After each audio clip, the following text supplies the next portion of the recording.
In 0 to 1, author and entrepreneur Peter Thiel discusses the importance of innovation and the challenges that companies face when trying to create something new. In Chapter 1, Thiel argues that the future is a challenging and uncertain place, and that companies need to be innovative and take risks in order to succeed.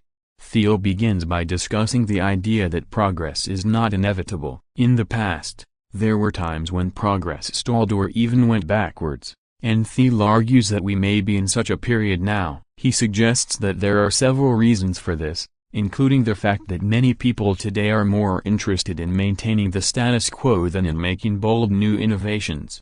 Thiel then turns his attention to the idea of competition. He argues that competition is often viewed as a good thing, but that in reality it can be harmful to businesses. When companies compete with each other, they often end up copying each other's strategies and products, which leads to a crowded market with little differentiation. Thiel suggests that the key to success is not to compete, but to create something entirely new. According to Thiel, creating something new requires a certain mindset. He argues that people need to be willing to take risks and be unafraid of failure. He also suggests that it's important to focus on solving a specific problem, rather than trying to appeal to a broad audience. Thiel uses the example of PayPal, which he co-founded, to illustrate this point. PayPal was originally created to solve the problem of securely transferring money online, and it wasn't until later that it expanded to become a more general payment platform.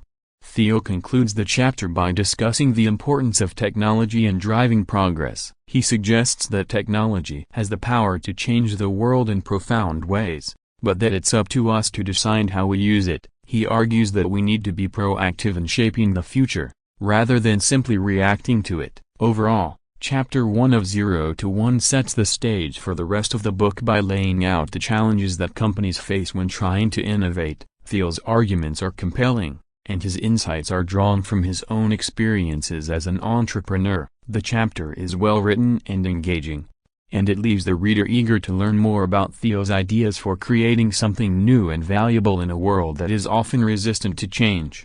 In Chapter 2 of 0 to 1, Peter Thiel examines the dot-com bubble of the late 1990s, which saw a massive influx of investment in internet-based startups that ultimately led to the crash of many of these companies.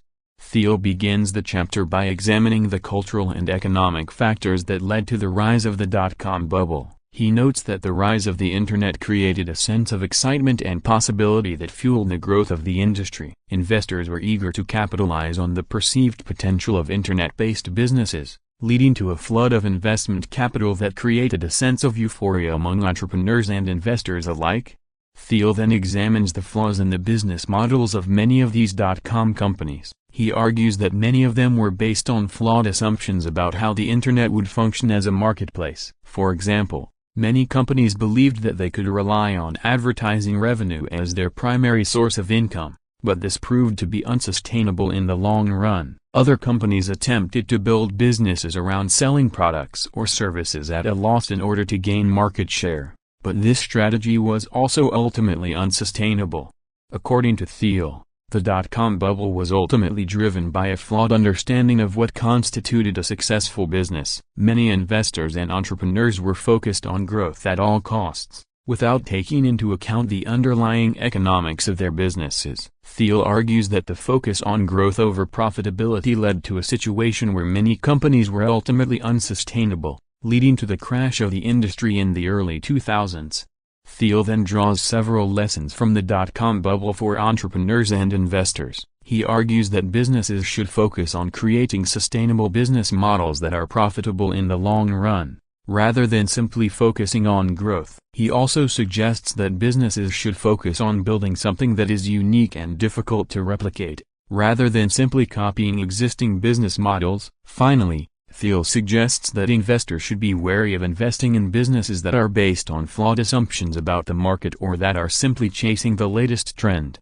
Overall, Chapter 2 of 0 to 1 provides a cautionary tale for entrepreneurs and investors, highlighting the dangers of focusing too much on growth without taking into account the underlying economics of a business. Thiel's analysis is insightful and draws on his own experiences as an entrepreneur and investor. The chapter is well written and engaging, and it provides valuable lessons for anyone looking to build a successful business in the modern economy. In Chapter 3 of 0 to 1, Peter Thiel examines the idea that successful companies are those that are able to create and maintain a unique and differentiated identity. He argues that all successful companies are different in some way, and that this differentiation is what sets them apart from their competitors. Thiel begins the chapter by examining the concept of competition. He notes that in many industries, there are a large number of companies that are all competing for the same customers. This can lead to a situation where companies become commoditized, and customers make purchasing decisions solely based on price. According to Thiel, the key to avoiding commoditization is to create something that is unique and difficult to replicate. He argues that this requires companies to focus on developing a unique identity that sets them apart from their competitors. Thiel suggests that this identity can be based on a variety of factors, including the company's culture, its product offerings, or its marketing approach.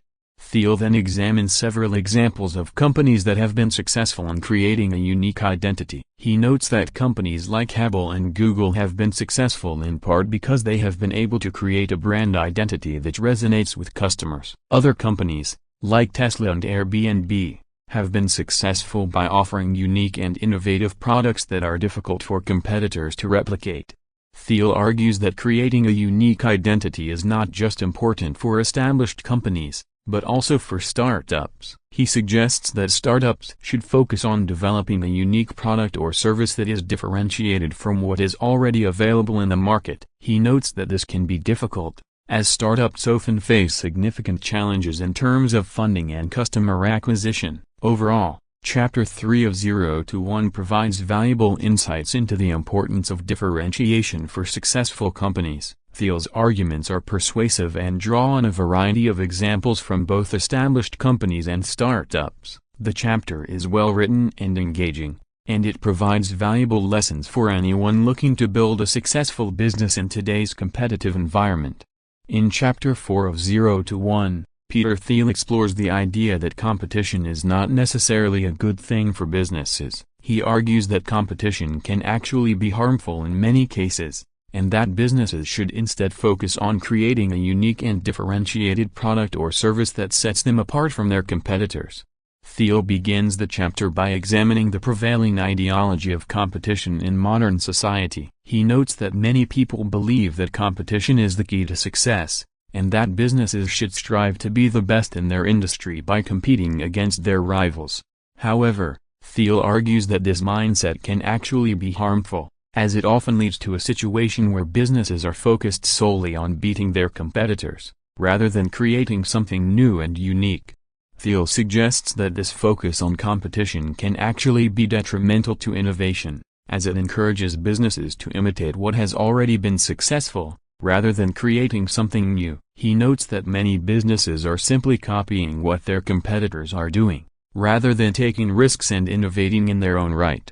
Thiel argues that businesses should instead focus on creating a monopoly, which he defines as the kind of company that's so good at what it does that no other firm can offer a close substitute. He suggests that creating a monopoly requires businesses to focus on creating something that is truly unique and difficult to replicate, rather than simply competing against their rivals.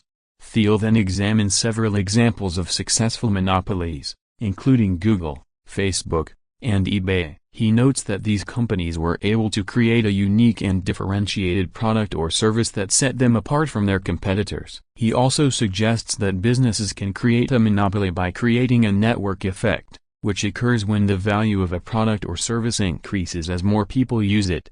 Overall, Chapter 4 of 0 to 1 provides a thought-provoking examination of the ideology of competition and its impact on businesses. Thiel's arguments are persuasive and draw on a variety of examples to support his claims. The chapter is well written and engaging, and it provides valuable insights for anyone looking to build a successful business in today's competitive environment. In Chapter 5 of 0 to 1, Peter Thiel examines the concept of last mover advantage, which refers to the idea that the last company to enter a market often has an advantage over its competitors. Thiel argues that last mover advantage is often overlooked in discussions of business strategy, and that it can be a key factor in determining a company's success or failure. Thiel begins the chapter by examining the traditional view of first-mover advantage, which suggests that the first company to enter a market has an advantage over its competitors. He notes that this view is based on the assumption that the first mover can establish a dominant position in the market and build barriers to entry that make it difficult for competitors to enter. However, Thiel suggests that this view is often flawed, as it overlooks the advantages that can accrue to the last mover in a market. He notes that the last mover can learn from the mistakes of its predecessors and avoid the pitfalls that they encountered. Additionally, the last mover can often enter the market with a superior product or service, as it has had more time to develop and refine its offering. Thiel examines several examples of companies that have benefited from last mover advantage, including Google and Facebook. He notes that these companies were able to enter markets that were already dominated by established players, but were able to succeed by offering a superior product or service. Thiel also examines the factors that contribute to last mover advantage. He suggests that the last mover is often able to benefit from network effects, which occur when the value of a product or service increases as more people use it. Additionally, the last mover can often benefit from changes in technology or consumer preferences that make it easier to enter the market. Overall, Chapter 5 of 0 to 1 provides a valuable perspective on the concept of last mover advantage and its importance for businesses. Thiel's arguments are persuasive and draw on a variety of examples to support his claims. The chapter is well written and engaging, and it provides valuable insights for anyone looking to build a successful business in today's competitive environment. In Chapter 6 of 0 to 1, Peter Thiel argues that many people today have a mistaken belief in the power of chance and luck to determine their fate. Thiel suggests that this belief is misguided, and that individuals have far more control over their lives than they often realize. Thiel begins the chapter by examining the prevalence of the lottery mentality in today's society. He notes that many people believe that success is largely a matter of luck and chance, and that anyone who is successful must have simply gotten lucky. Thiel suggests that this mentality is harmful, as it discourages people from taking control of their lives and pursuing their goals. Thiel argues that success is not a matter of luck, but rather a matter of creating value and making unique contributions to the world. He suggests that individuals should focus on developing their skills and talents, and on creating something new and innovative that sets them apart from others.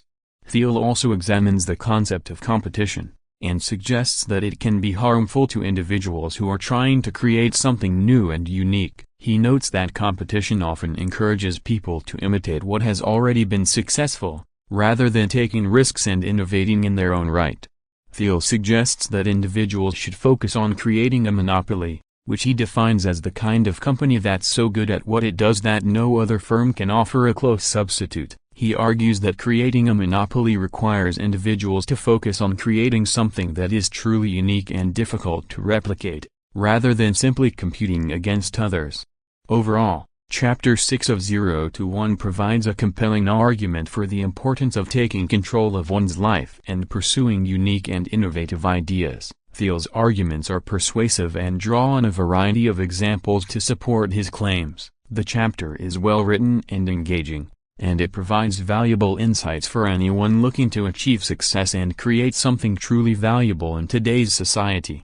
In Chapter 7 of 0 to 1, Peter Thiel examines the relationship between money and innovation. Thiel argues that money is an important driver of innovation, but that it can also be a barrier to progress if it is not used wisely. Thiel begins the chapter by examining the history of venture capital, which he suggests has played a key role in driving innovation over the past several decades. He notes that venture capital has allowed entrepreneurs to raise large amounts of money quickly, and has enabled them to focus on building innovative new products and services.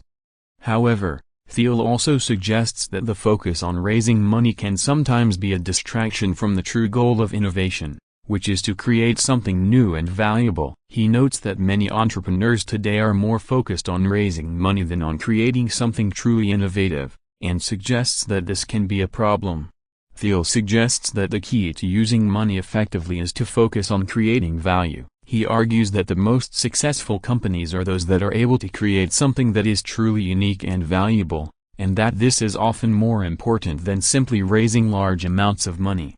Thiel also examines the concept of burn rates, which refers to the amount of money that a company is spending each month. He suggests that it is important for companies to keep their burn rates low, as this allows them to focus on creating value rather than simply burning through cash. Overall, Chapter 7 of 0 to 1 provides a valuable perspective on the role of money in driving innovation. Thiel's arguments are persuasive and draw on a variety of examples to support his claims. The chapter is well written and engaging, and it provides valuable insights for anyone looking to build a successful business in today's competitive environment.